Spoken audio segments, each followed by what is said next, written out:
Welcome to the Tech Egg. Don't get scrambled. Enjoy the video. You need iOS 16 or later and an unlocked iPhone. That's essential because Apple added shared password viewing.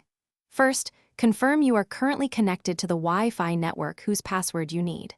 Next, open Settings and tap Wi-Fi so you can see the active network details.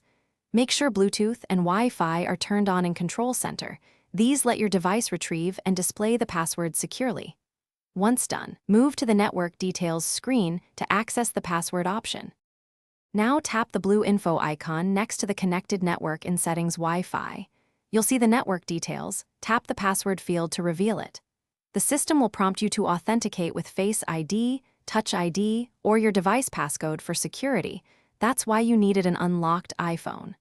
After successful authentication, the password appears. Long press to copy it into Clipboard or use the share sheet. Make sure to paste it immediately where you need it, because Clipboard can be cleared. Finally, paste the copied password into the other device or input field and confirm the connection. That completes the process.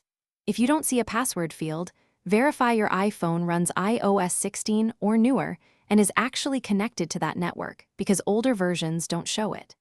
If authentication keeps failing, restart your iPhone and check for iOS updates. Authentication hiccups usually resolve after a reboot or update. If problems persist, reset network settings as a last resort and try again.